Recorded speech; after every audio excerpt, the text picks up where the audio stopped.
रोझनक्रॅन्स आणि गिल्डनस्टन म्हणजे मी आणि रणजित जोग आम्ही राजाला म्हणतो की okay sir we will do it आणि आम्ही निघतो. तर मला वाक्य होतं वी विल डू इट एवढं मला म्हणायचं होतं. तर ते आता करायचं आहे का तर फंबल काय पडला की त्यांनी सांगितलं की तुम्ही अमुक अमुक अमुक करा. ओके सर विला डुलाओ. नमस्कार, मी मधुरा शिधे आणि कलाकृती मिळणार तुम्हा सगळ्यांचं मनापासून स्वागत आहे. मराठी रंगभूमीवर सध्या अनेक वेगवेगळ्या विषयांची आणि आशयाची नाटकं येत आहेत आणि यामध्ये भर घालायला आता येत आहे बोलविता धनी हे नवकोरं नाटक. आणि त्यानिमित्ताने माझ्याबरोबर आहे ओंकार कुलकर्णी आणि संग्राम साळवे. हॅलो, कसे आहात? मस्त.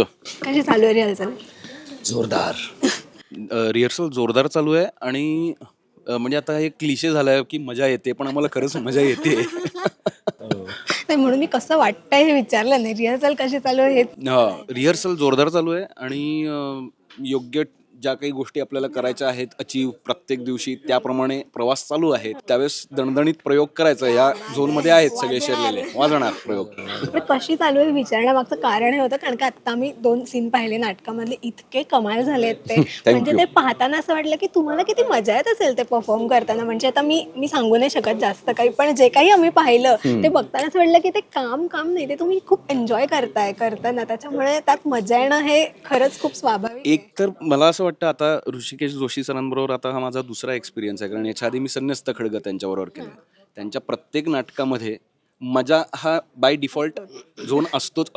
कारण असं कधीच होत नाही की स्टेजवरती जे कलावंत काम करतायत तर तेच फक्त काम करतायत असं कधीच होत नाही. मागे सुद्धा कॉस्ट्युम चेंजेस किंवा पुढच्या सीन्सची तयारी ह्यासाठी प्रत्येक नट इतका बिझी असतो की त्याला एकाच नाटकामध्ये 4 नाटकं केल्याचा फील येतो आणि पटपट सगळ्या गोष्टी घडत असतात. त्यामुळे एनर्जी, लोकांचं इन्व्हॉल्वमेंट, लोकांचा अलर्टनेस ह्या सगळ्या गोष्टींची परीक्षा होते नटाची आणि त्यामुळे चॅलेंजिंग असतंच. आणि एकदा ते चॅलेंज आपण स्वीकारलं, आजूबाजूची माणसं कोण आहेत आता संग्राम, क्षितिश ही सगळी माणसं बघितल्यानंतर प्रत्येकाला आपला बेस्ट ऑप्शन पुढे असायलाच पाहिजे, बेस्ट परफॉर्मन्स यायलाच पाहिजे. या गोष्टीचा एक बाय डिफॉल्टच हे झालेला असतो, सराव झालेला असतो. त्यामुळे मजा येते आणि ती मजा आपल्याला मजा घ्यायची आहे असं काही वर्णन नसतं. तुम्हाला मजा येत जाते. हां, आणि त्या आता हा चावून चोथा झालेली आहे ही टर्म की शिकायला खूप मिळतं. पण शिकायला मिळतं म्हणजे काय?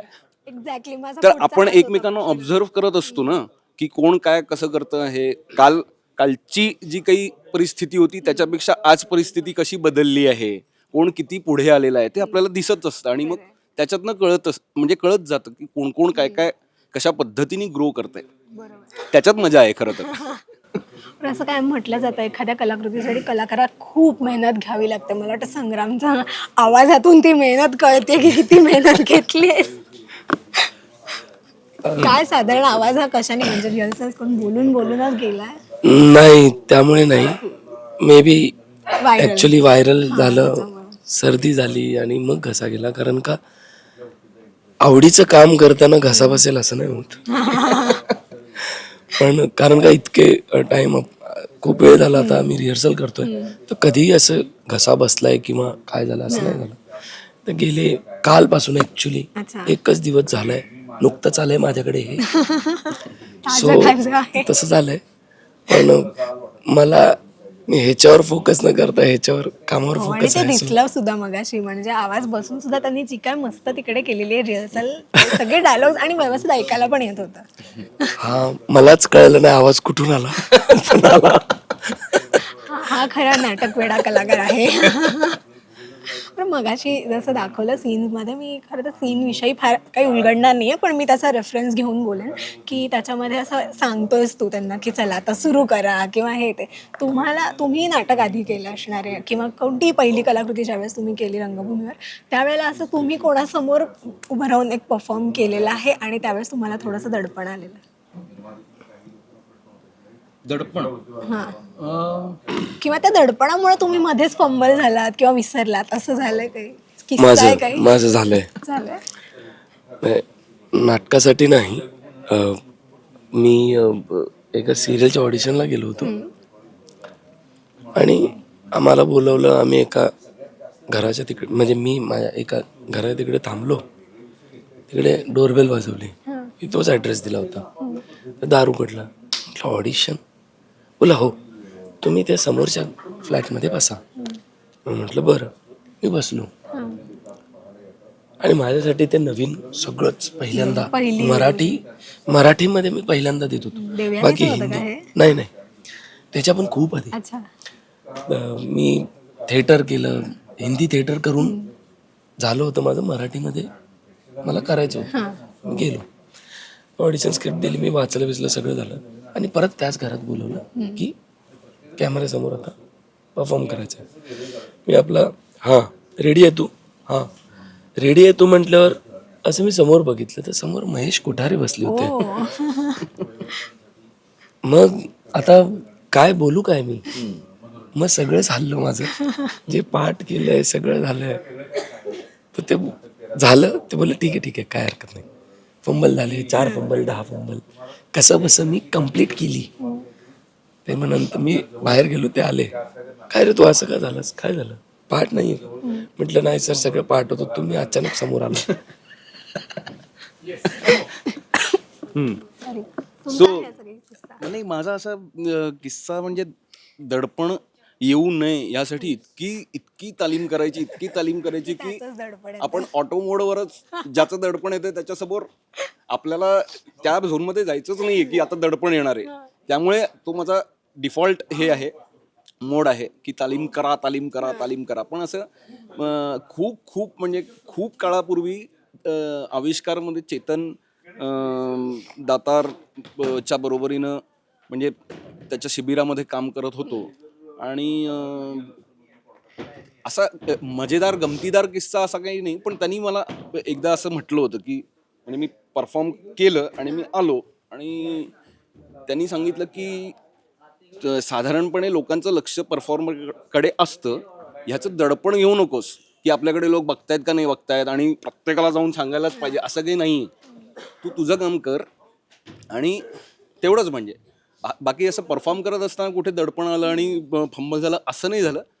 पण सरावाच्या गोष्टी करत असताना कधी कधी आपण म्हणजे ऑटो पायलटवरती जातो आणि आपल्याला माहितीच नसतं काय बोलून गेलो. तर तसा एक किस्सा आहे की हॅमलेट करत होतो नाटक आम्ही. सुमित राघवन त्याच्यामध्ये हॅमलेट करत होता आणि मी रोझन गिल्डनस्टनची भूमिका करत होतो. माझ्यावर माझं को ॲक्टर रणजित जोग होता. आणि एक किस्सा असा घडला होता की नाटकामध्ये एक सीन असा आहे की जिथे तुषार दळवी जे क्लॉडियसची भूमिका करत होतात, तो आम्हाला हॅमलेट बरोबर काय काय करायचं आहे त्याचा हे करा, स्पाईंग करा, त्याच्यावरती लक्ष ठेवा वगैरे असं सांगतो, एक प्लॅन आम्हाला सांगतो. आणि तो प्लॅन ऐकल्यानंतर रोझनक्रॅन्स आणि गिल्डनस्टन म्हणजे मी आणि रणजित जोग आम्ही राजाला म्हणतो की okay sir we will do it आणि आम्ही निघतो. तर मला वाक्य होतं वी विल डू इट एवढं मला म्हणायचं होतं. तर ते आता करायचंय का. तर फंबल काय पडला की त्यांनी सांगितलं की तुम्ही अमुक करा. ओके सर विला डुलावो. तर आता हे विला डुलावो कुठून आलं, पण हे झालं. आणि त्या क्षणाला दडपण घेऊन काय करणार, एक्झिट, निघा.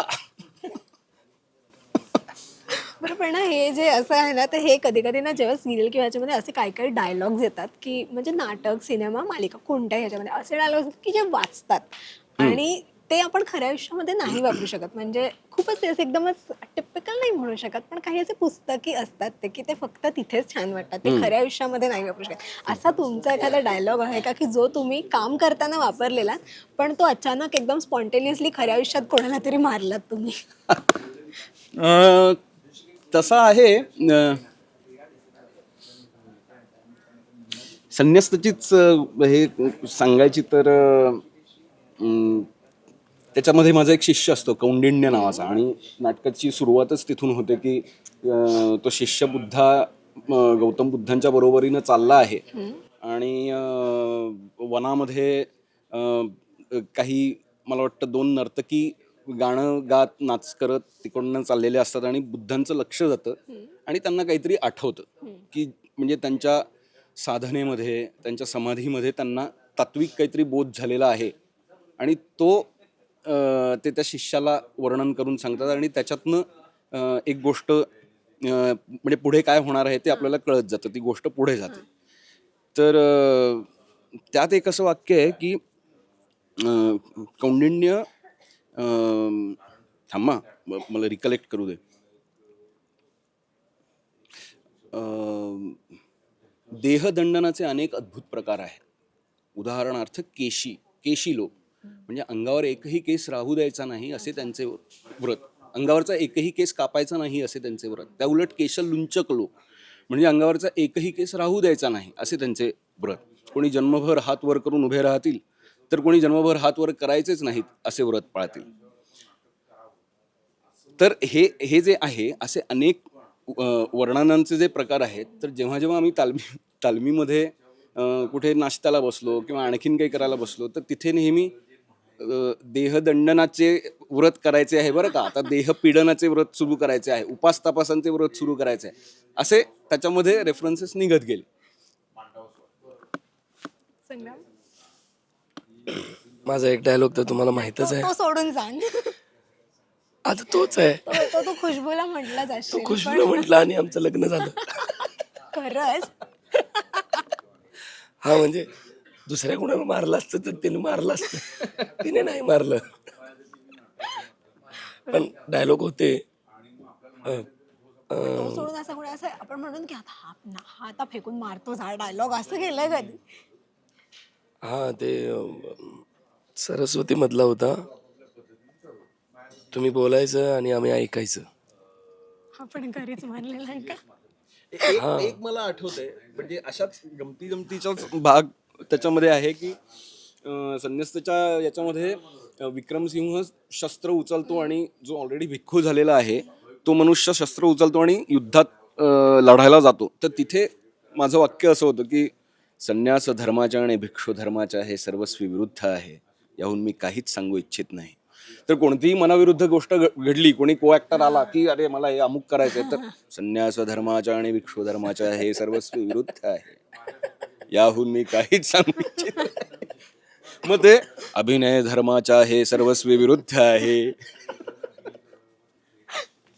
बोलविता धनी हे नाटकाचं नाव आहे. खऱ्या आयुष्यामध्ये काम करताना त्या बोलविता धनीची गरज लागली आहे का काही? हो लागली आहे की. मला असं वाटतं बोलविता धनी अनेकदा आपल्याकडे निगेटिव्ह अर्थानेच घेतलं जातं की कोणीतरी मागणं रिमोट कंट्रोल करतंय आणि आपल्याला चालवतंय किंवा आपल्याकडनं काही वदवून घेतंय, जे की आहेच, हे खरंच आहे. आणि आपण पॉझिटिव्ह वे मध्ये हां घ्यायला पाहिजे. म्हणजे तो तो आपली मदत तो करतोय. अर्थ असतोच जनरली. म्हणजे निगेटिव्हिटी स्प्रेड्स फास्टर, तर ते त्या दृष्टीनं ते होतंच. पण मला इंडिव्हिज्युअली मला असं वाटतं की बोलविता धनी आपल्या आयुष्यात पॉझिटिव्हली बघायचं झालं तर कोण आहे बोलविता धनी, तर ते आपले गुरु आहेत. कारण की ते आपल्याकडनं ज्या काही गोष्टी आपल्यावर संस्कार करतात आपल्यावर किंवा आपल्याकडनं एखादी गोष्ट करवून घेतात, शिक्षण देतात, अध्यापन करतात किंवा जनरली आपल्या आचरणातून किंवा आपल्या बोलण्यातनं संस्कारातनं लोकांच्या समोर एक आदर्श उभा करून देतात. एक एक्झाम्पल असतं आपल्यासमोर की हे असं असं एक्सलन्स म्हणजे अमुक. तर तो गुरु असतो, तो आपल्याकडनं हे नकळतपणे करवून घेत असतो. तर तो आपला बोलविता धनी असायलाच पाहिजे आणि त्याबद्दल भान असायला पाहिजे लोकांना की असे गुरु शोधणं हे देखील एक आपल्या म्हणजे कर्तव्याचा भाग आहे. आता म्हणजे आपण ह्या अशा काळामध्ये आहोत की ॲपवरनं आपण इन्फॉर्मेशन्स घेतो किंवा इंटरनेट इज अवेलेबल. तर त्याच्याबद्दल माहिती घेतली आपण एखाद्या गोष्टीकडनं किंवा एखाद्या ॲपमधनं किंवा एखाद्या निर्जीव गोष्टीकडनं, तर त्याला एक युटिलिटेरियन व्हॅल्यू असते. उपयुक्तता त्याची संपली की ते बाजूला पडतं. पण एक माणूस गुरु असतो आणि त्याच्याकडनं आपल्याला सतत नवनवीन चॅलेंजेस आल्यानंतर त्या चॅलेंजेसना कसं तोंड द्यायचं ह्याचा एक चालता बोलता जर का विश्वकोश असेल तर ते केव्हाही चांगलंच आहे. तर अशी व्यक्ती बोलविता धनी असणं ही फार महत्त्वाची गोष्ट आहे. आणि मला ह्या दृष्टीनं म्हणजे ह्या नाटकाच्या संदर्भात मला असं वाटतं की आमचे मास्तर लेखक दिग्दर्शक ह्यांचा आम्हाला तो एक हे धागा आहे ह्या टायटलचा आणि त्यांच्या नटांशी आणि इतर सगळ्या टीम मेंबर्सशी त्यांचं जे काही वागणं बोलणं आहे, ट्रीटमेंट्स आहे, त्यांना प्रत्येक डिपार्टमेंटमधलं त्या लोकांपेक्षा कदाचित जास्त ज्ञान असतं आणि ते योग्य वेळी ते दिसतं आणि त्याचा अर्थात परिणाम पडतो म्हणूनच ते दिसतं, अदरवाईज ते कळलंच नसतं. तर त्याचा खूप मोठा मला असं वाटतं की परिणाम नाटकाच्या प्रयोगाच्या क्वालिटीवरती आणि अर्थात नटांच्याही प्रोग्रेसमध्ये प्रगतीमध्ये त्याचा वाटा आहे खूप मोठा. संग्राम मम हा म्हणजे हेच सांग ना. क्या बात आहे. मस्त वाटलं मला गप्पा मारून. Thank you so much. आणि नाटकासाठी खूप खूप शुभेच्छा आणि सगळ्या प्रयोगांना हाऊसफुलचे बोर्ड्स लागू देत आणि Thank you. त्या सगळ्या प्रोजेक्टसाठी सुद्धा wish all the very best. Thank you. Rasika हो, कलाकृती मीडिया म्हणजे मनोरंजनाची लयलूट. मनोरंजन क्षेत्रातील किस्से व घडामोडींचा आस्वाद घेण्यासाठी कलाकृती मीडिया या यूट्यूब चॅनलला सबस्क्राईब करा आणि व्हिडिओ लाईक करा.